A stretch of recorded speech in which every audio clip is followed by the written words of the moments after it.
il y a 6 mois, je suis passé d'un PC Windows HP Folio Ultrabook au Mac Mini que vous voyez ici présent. J'en suis très content. J'ai un petit peu tâtonné au départ, maintenant je suis quasiment passé à 100% sur ce Mac Mini. Donc un Mac c'est bien, pourquoi? Parce qu'on conserve une interface fenêtre Windows dont on a l'habitude. Moi Windows 8 franchement je pouvais pas. C'est bien parce qu'on n'a pas besoin d'antivirus.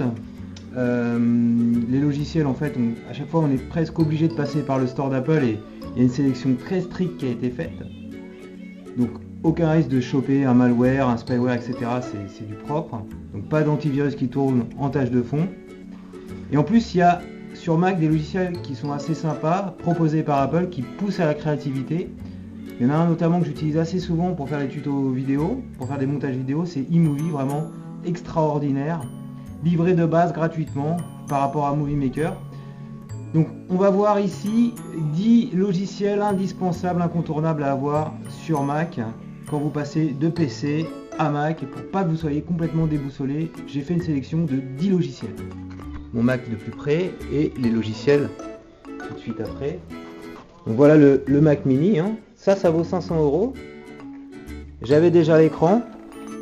J'avais déjà un clavier mais j'en ai racheté un et j'ai racheté également une souris Mac un peu sympa. Voilà, et on peut rajouter une webcam. Donc voilà le film que j'ai ouvert avec VLC, hein. Je vais naviguer dedans. Voilà. Donc VLC impeccable pour lire les vidéos. Gérer les images, je vous recommande d'utiliser GIMP plutôt que Photoshop. GIMP est 100% gratuit. Donc voilà une image que j'ai ouverte. Avec GIMP, vous avez voilà, des petites barres d'outils, vous pouvez faire des sélections, vous pouvez ajouter du texte, etc. Donc très intéressant Office Mac aujourd'hui puisqu'il est en mode preview. Vous n'avez pas besoin d'abonnement comme sur la version Office 365 sur PC. Et vous pouvez en profiter gratuitement parce qu'ils sont en bêta test. Donc c'est vraiment très intéressant. Donc exemple de document Word ici. Voilà. Où je parle des 10 logiciels indispensables. Je ne sais pas si vous connaissez. Sur Picasa, c'est faire un film vidéo de vos photos. Je vous montre rapidos le truc, qui est assez sympa. Créer un diaporama de portrait. En fait, vous allez indiquer à Picasa qui vous êtes. Donc mettre votre nom à chaque fois. Là, on peut mettre, je sais pas, une centaine de photos. J'en sais rien. Et écrire, ouais, vous allez voir, c'est vraiment bien fait. Un système où vos photos tournent. Alors, si vous voulez faire de la conversion vidéo, je vous recommande Nbreak qui permet de convertir en MP4 toutes sortes de vidéos. Donc si vous avez des gros fichiers vidéo que vous avez fabriqués avec eMovie et que vous voulez les distribuer dans des petits formats, utilisez Nbreak. Voilà. Voilà, j'ai une option là pour faire des copies d'écran.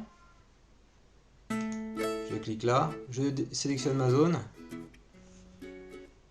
Voilà, ça par exemple. Il y a combien? Je fais ma capture.